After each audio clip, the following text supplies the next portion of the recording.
On April 1st, 2023, Koji Sato became the president of Toyota Motor Corporation. Under his new leadership, on April 7th, he made a public announcement on new management policy and direction announcements. The most important thing is where and how he will actually lead Toyota into the electrified world. I will break down a few points made in this live stream in this video. So let's get to it.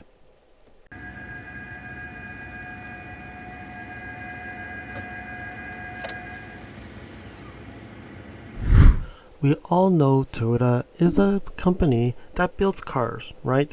And they own Lexus and some parts of Mazda and all that. But in this live stream, Koji Sato continues that Toyota's goal is to produce happiness for all. And they have also stressed that Toyota is not just an OEM manufacturer, but they are transforming into a mobility company. They have also expressed that BEVs is not the only solution.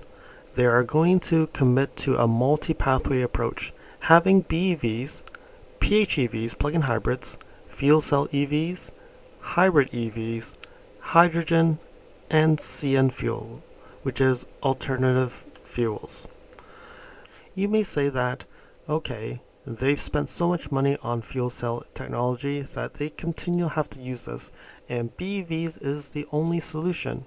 And we know that some other manufacturers have embraced a full BEV strategy. Toyota's strategy is different to carbon neutrality, and the only way that they can do it is to have this multi-pronged approach. And they'll explain why they're taking this approach. So they are saying that they will have 10 additional EV in the marketplace, with 1.5 million units per year being sold by 2026. So this 1.5 million units per year is globally, and these are purely battery electric vehicles. They are not hybrids.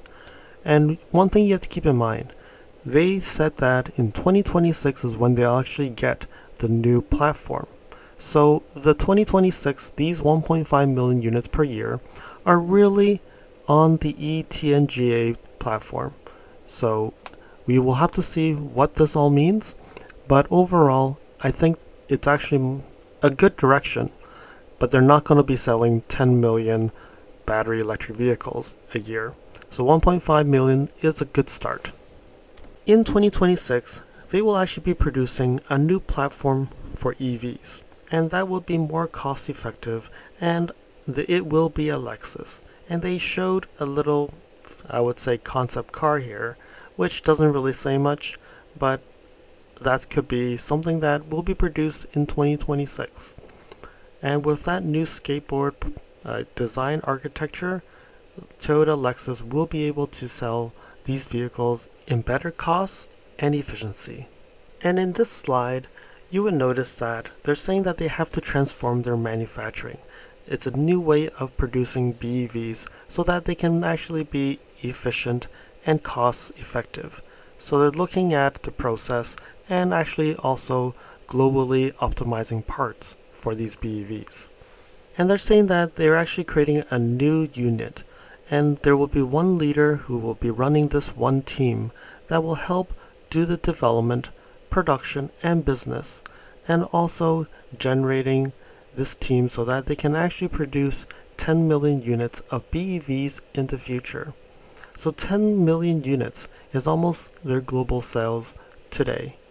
So they may be looking at a BEV strategy for the customers, but I would say that's probably looking at expanding the Toyota portfolio and being able to sell more than 10 million vehicles, meaning being able to do other vehicles. That could mean they want to be aggressive and be able to do more. And in this slide, you're looking at the new specialized unit for next generation BEVs. So they're looking at reducing 50% of costs and being able to produce these in more effective and cost-effective ways. They also haven't given up on plug-in hybrids. So the PHEV world, they're actually trying to say that the plug-in hybrids will actually be the practical BEVs. So what does this mean? they're looking at increasing the plug-in hybrids to be able to drive in EV mode to up to 200 kilometers. So with that, it could mean that solid-state batteries are going to PHEVs so that they can actually have the higher battery density and being able to drive 200 kilometers. A lot of people will need the 200 kilometers. They wouldn't need it in one day. And that would be good enough for most people to be able to drive EVs. But if you need to drive further distances, then the engine will kick in and be able to produce the distance that you need and quickly be able to fill up the gasoline and continue on your road. So that's where they're saying the practical BEVs would be the PHEVs. So now we come to fuel cell EVs. So we know that Toyota has invested a lot of money on fuel cell, and they're not going to throw that away. And maybe one day it would become the mainstream when we actually have fueling stations. But they have seen that it's easier to actually put fueling stations between spots for these commercial vehicles. So then it can easily go from A to B and have a fueling station between them. And they can actually transport goods and all that. And because these vehicles drive further distances and they go very frequently, it's important that these vehicles are zero emissions or close to zero emissions. So that's why they're looking at having fuel cell EVs to take on transporting vehicles. So when you're able to transport goods, it's actually critical because if you need to drive a lot of distance, like 1,000 kilometers transporting goods, think of the battery you need, the weight of the battery, and then also the weight of your goods. Being able to put fuel cell into a system, it would be much lighter for these commercial vehicles, and also then the weight of the vehicle, of your goods, would actually then be able to move from A to B and being able to effectively be zero emissions. So it's great to see that Toyota, they spent so much money on this, and I would say it's great that they have found a way to use it and not put it on mainstream vehicles. Not saying that the Mirai is bad, and I think the Mirai will actually still be there. It could be an option for some places in the world. Toyota continues to stress the reducing carbon emissions, and they're saying right now, right here, 2019 compared to 2000, they've reduced 30%.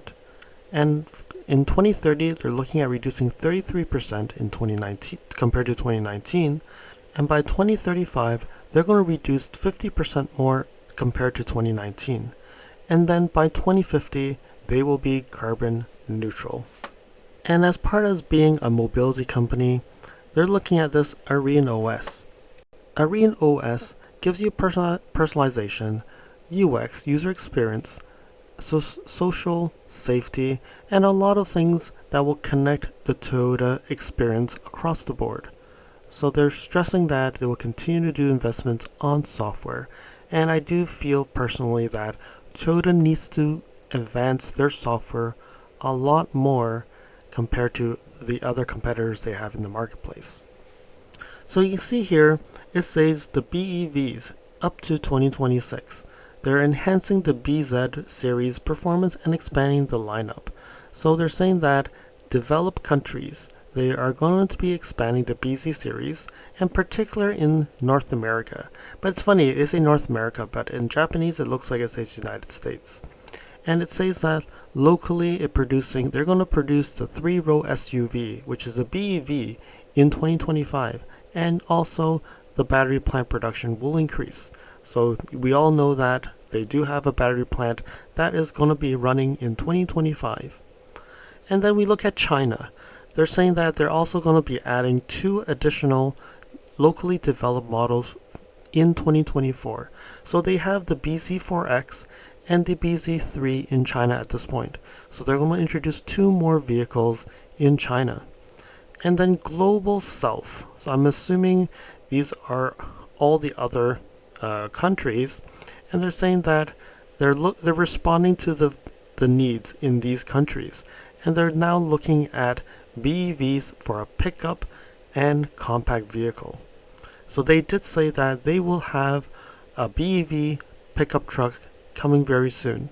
But it doesn't look like it's going to be for North America. Most likely it'll be for the other countries. So they talk about the business growth structure, and you can see here they have the emerging markets and also the developed countries, and total of 10 million units. So right now they're saying that there's ICE and there's hybrid vehicles. And in emerging markets, you can see that the hybrid vehicles is much smaller. And then when you have electrification and growth, when you look at the emerging markets, they're looking at increasing hybrids and introducing BEVs. But the BEVs is much smaller, right? And then the gray area is probably the ICE vehicles. And then when you look at the developed countries, right now there's ICE and hybrid vehicles. And then when you look at it here, they're looking at the BEVs is taking a bigger chunk. And then you can see that the ICE vehicles are much smaller. And then you have the hybrid and PHEVs are also, the two of them together probably would equate to BEVs. So you can see that they're using different strategies in different places. Because I think it probably doesn't make as much sense in some areas to have that many BEVs. Because just powering their home, they may have difficulty even just powering their homes and getting brownouts across the country. So having BEVs probably does not make sense in those countries. Another thing that they've said is they're going to take different approaches based on the market. You can see here in this sheet, they're showing in 2022, you can see that in Germany, 59% are still ICE vehicles, 12% hybrid, 12% plug-in hybrids, and 17% battery electric vehicles. But then you look at China, it's actually a little bit different, right? You can see that the percentages are different, and when you look at America, it also is different, and if you look at Indonesia, they only have 1% of battery electric vehicles. So reality is, it makes more sense if you look at Indonesia as an example, to get them to go into hybrids, because that, I think there's not needing a plug. People aren't going to be going much different from their day-to-day lives and still reduce emissions. So I think it's critical for them to look at the marketplaces, the countries, and then putting what makes sense for that country. So I know that in some places everybody's pushing for BEVs, but is that the right solution? I think that's what Toyota is trying to figure out right now, and they still believe the multi-prong approach will be the better approach. Toyota also emphasized that they are actually tailoring their products to their local needs. So you can see here, Europe, they're looking at styling, driving performance. China, they're looking at electrification. Japan, they're looking at compact and minivans. In North America, it's those large SUVs and pickups. And then the remaining, they're looking at quality, durability, reliability, high quality, and affordable vehicles. So I think they know what they're doing. And it's interesting. So Global South is what they're talking about is Africa, South America, and most likely Australia. And then Europe, China, Japan, and North America is where you have on the top. This is actually quite interesting slide that they have shown. One thing that I like about Toyota, and it's probably their culture, they aren't leaving other suppliers behind. They are actually trying to work with their suppliers, get more new suppliers, even ICE vehicle suppliers. They're trying to see what they can do to actually keep them up and running and be able to expand together and grow together and be able to have carbon neutrality across the board. So what do you think about the multi-pathway, the multi-prong approach to carbon neutrality? Is BEVs the only solution? I think some of my viewers have already stated that they don't believe BEV is the only solution, and I myself believe that as well. However, we do know that there is a lot of manufacturers who just jumped on the BEV wagon, and everybody is just trying to source as much battery lithium-ion as possible. We will have to see. I think Toyota would be great when they actually figure out this new platform and be able to produce as much as they can, because they will be able to produce hybrid vehicles, BEVs, and whatever the demand is in the marketplace. Overall, I would say there's not a lot of new news in this press release, but I would say it's a good start. At least we know some numbers here, right? They are targeting by 2026 to be able to sell 1.5 million BEVs. So not the 19,000 or 16,000 BEVs they sold last year. Hopefully that will change, right? And also they're looking at strengthening hybrids and plug-in hybrids. And I believe plug-in hybrids are part of the equation as well, because the BEVs has such a big battery, which not everybody needs day to day. Being able to split that BEV battery into multiple plug-in hybrids, I think that would be a better approach. But unfortunately, a lot of people are selfish. They will actually just consider themselves, I bought a BEV and now I am carbon neutral. But as a whole, that may not be the case. And we will see how this all shakes up, because again, as Toyota said, there are many places in the world where battery infrastructure is just nowhere. And they're saying that Lexus is also building up a battery charging station, but I believe that's in Japan only. I don't think Lexus will be building charging infrastructure across the board around the world. Hopefully this video gives you a short update on Koji Sato's new direction for Toyota and also for BEVs, fuel cell EVs, hybrids, and plug-in hybrids. Thank you for watching.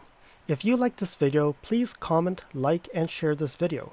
If you'd like to see more videos like this, you can subscribe to my channel and press that alert button to get notified when new videos are posted. If you'd like to support the channel, you can definitely provide a super thanks. I'll see you guys again next time in the next video.